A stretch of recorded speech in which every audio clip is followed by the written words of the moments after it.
একটা সিগনিফিক্যান্ট পরিবর্তন হয়েছে বলে আমরা ধারণা করতে পারি।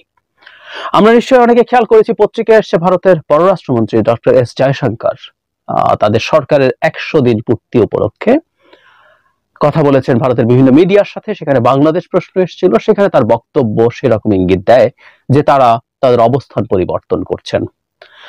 তারা অবস্থান পরিবর্তন করছেন কিনা সেটা আগে বুঝতে চাই, এবং কেন তারা এই অবস্থান পরিবর্তন করছেন, এই পরিবর্তনটাকে আমরা কিভাবে দেখব সেটা নিয়ে কথা বলবো।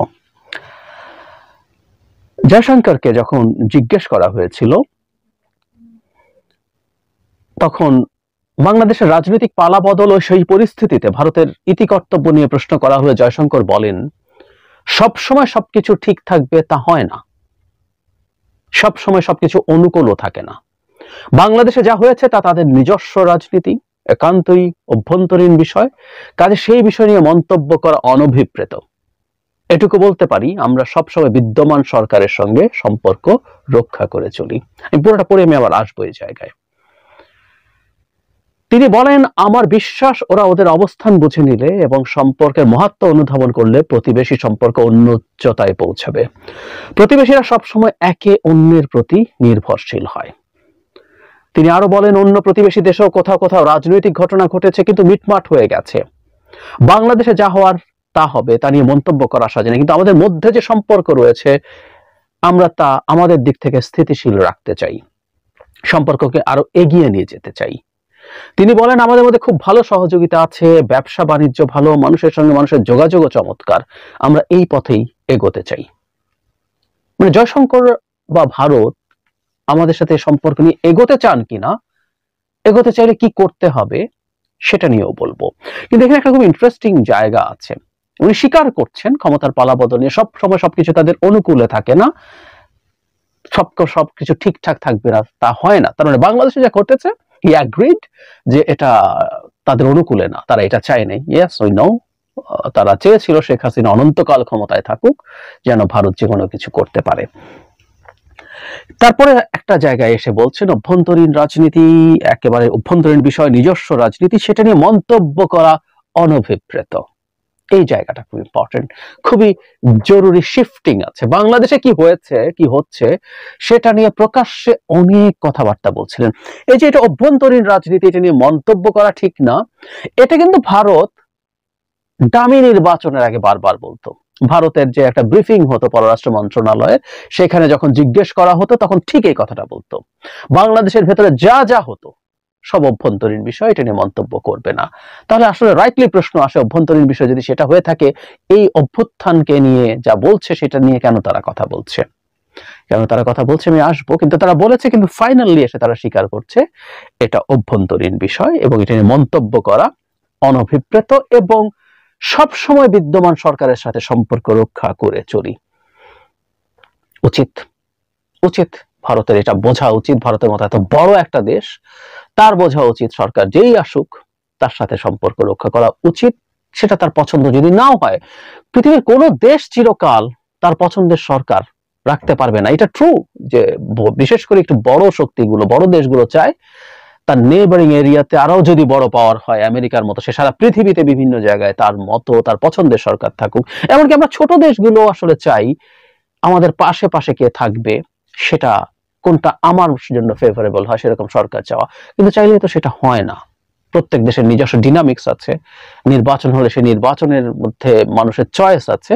সো এটা মেনে নেওয়া সবসময় ভালো, যে সরকারই আসুক তার সাথে আমরা কাজ করতে চাই। উনি প্রতিবেশী সম্পর্কে বলতে গিয়ে একটা জায়গায় বলছেন, বহুবার আমি এই কথা বলেছি, প্রতিবেশীরা সবসময় একে অন্যের প্রতি নির্ভরশীল হয়। শুধু নির্ভরশীলতা না, ভারতের সাথে যেহেতু আমাদের অবস্থানগত সম্পর্ক আছে, আমাদের বর্ডার আছে, আমাদের মধ্যে জিওপলিটিক্যাল সম্পর্ক আছে। এই জিওপলিটিক্যাল সম্পর্কের ক্ষেত্রে একটা কথা প্রায় বলা হয় যে আপনি আপনার বন্ধু পরিবর্তন করতে পারেন, কিন্তু আপনি আপনার প্রতিবেশী পরিবর্তন করতে পারেন না। এবং আমি সবসময় কথাটা বলতাম যে ভারতকে যেমন আমরা পরিবর্তন করতে পারি না, ভারতও আসলে আমাদেরকে পরিবর্তন করতে, এই দিকেরটা কেউ বলতো না। আমাদের দেশের দালালরা ভারতের পাচাটার জন্য বলতো যে ভারতকে তো পাল্টাতে, ও তো প্রতিবেশী। পাল্টা কথাটা হচ্ছে ভারত আমাকেও পাল্টাতে পারবে না। ভারতকে বুঝতে হবে পরস্পরের প্রতি শুধু নির্ভরশীলতা না, ভারতের ম্যাপ আঁকলে বাংলাদেশকে এঁকে ফেলতে হয়। ভারতের সিকিউরিটির সাথে শুধু না, ভারতের ব্যবসা বাণিজ্যের সাথে, অনেক কিছুর সাথে আমরা খুবই অঙ্গাঙ্গি ভাবে জড়িত। আমরা শুধু আমদানি রপ্তানির হিসাব করি, বাংলাদেশের যে ট্যুরিজম হয়, বাংলাদেশের মানুষ কেনাকাটা করতে যায়, ঘুরতে যায়, চিকিৎসার জন্য যায়, হিউজ আর্নিং। আমরা এর মধ্যে দেখছি যে ভারতের ভিসা সংকটের কারণে অনেক বাংলাদেশি যেতে পারছে না বলে কলকাতার বহু হোটেল এবং অন্যান্য ব্যবসা সংকটে পড়েছে। সুতরাং বাণিজ্যের পরিমাণ হিউজ। সুতরাং পরস্পরের প্রতি তারা নির্ভরশীল, সেটা তাদের বুঝতে হবে। শেষ অংশে এসে বলছেন আমাদের মধ্যে খুব ভালো সহযোগিতা আছে, ব্যবসা বাণিজ্য ভালো, মানুষের সঙ্গে মানুষের যোগাযোগ চমৎকার, আমরা এই পথেই এগোতে চাই। That's the right thing. মানুষের সাথে যোগাযোগ করা দরকার আছে, খুবই জরুরি দরকার আছে। কারণ সম্পর্কটা মানুষ না, আওয়ামী লীগের সাথেও না, মানে কথাটা এরকম দাঁড়ায় যে কেউ কেউ বলছেন আওয়ামী লীগও না, শেখ হাসিনার সাথে সম্পর্ক করেছিল ভারত বহুদিন, এবং এই পাপ কংগ্রেস থেকে শুরু হয়েছে। আমরা এটা যেন ভুলে না যাই, সেজন্য আমরা ভারত কথাটা ইন জেনারেল বলবো। এবং রিসেন্টলি রাহুল গান্ধীও যেভাবে কথা বলেছেন তাতে মনে হয় তাদের পলিসিও খুব বেশি ডিফারেন্ট কিছু ছিল না, which was utter stupidity।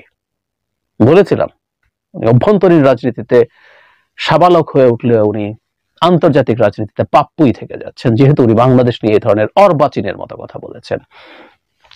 যাই হোক, ভারতে এটাকে আমরা কিভাবে দেখবো, কেন হচ্ছে প্রথম সেটা বলি। সেটা হলো বাংলাদেশ যদি খুব স্ট্রং থাকে, ভারত ফাইনালি রিয়ালাইজ করেছে, ভারত আগেও রিয়ালাইজ করেনি তা না, আমি ভারতের বিভিন্ন জায়গায় লেখায় দেখেছি যে ভারত জানতো ভারতের বিরুদ্ধে খুব প্রচন্ড রকম ডিসকন্টেন্ট তৈরি হচ্ছে বাংলাদেশে, বাংলাদেশের মানুষ টলারেট করছে না, ক্ষুব্ধ হচ্ছে, ঘৃণা করছে অনেক ক্ষেত্রে।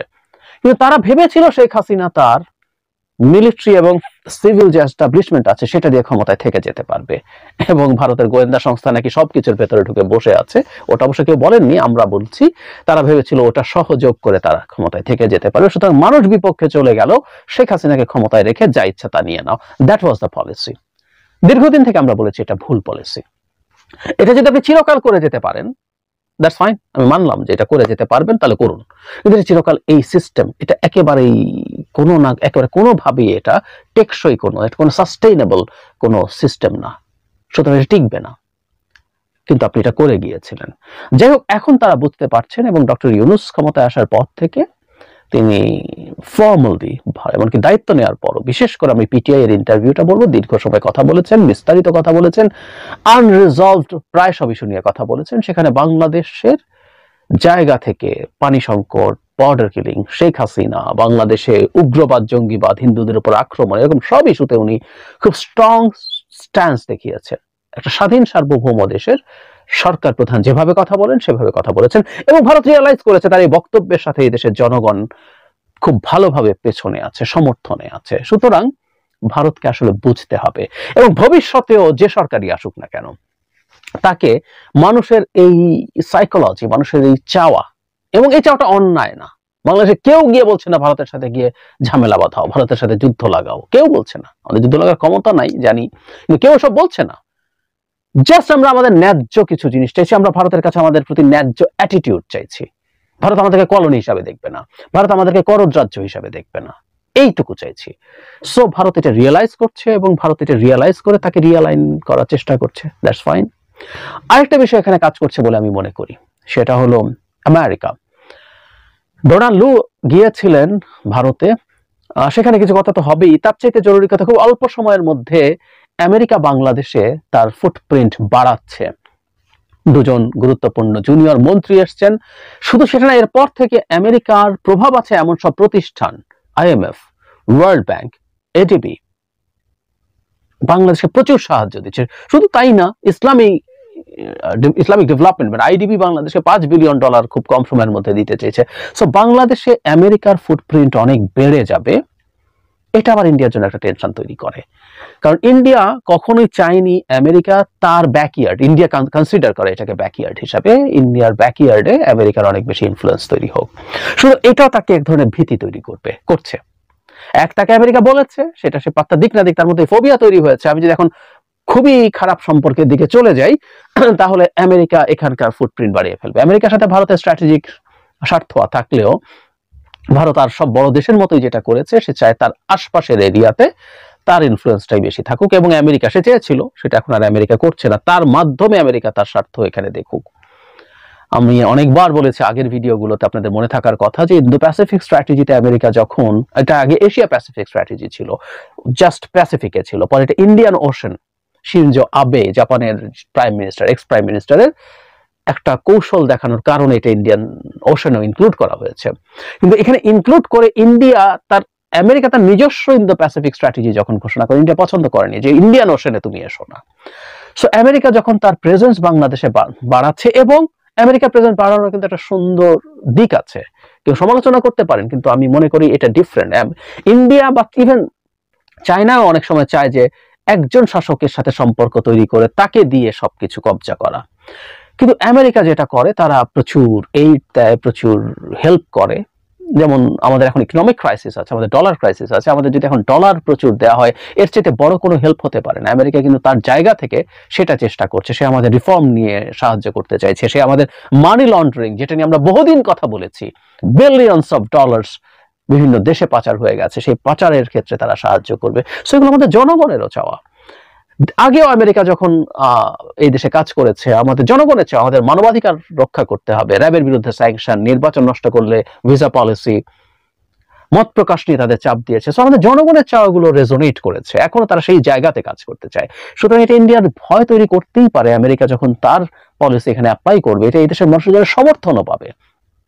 বহুবার বলেছি, এটা রিপিট করতে হয়, কারণ অনেকে বলবেন পরেই মন্তব্যে যে আমেরিকা কি এমনি এমনি করছে না, আমেরিকা এমনি এমনি করছে না। পৃথিবীর কোনো দেশ নিঃস্বার্থভাবে আরেক দেশের সাথে কোনো রকম কোনো কোলাবোরেশন করে না, এনগেজ করে না, তার স্বার্থ আছে। কিন্তু ওর স্বার্থটা এখন আমার স্বার্থের সাথে ম্যাচ করছে কিনা সেটা দেখা, আমি তাকে দিয়ে বেনিফিটেড হচ্ছে কিনা, এটা উইন উইন সিচুয়েশন হচ্ছে কিনা, এগুলো গুরুত্বপূর্ণ প্রশ্ন।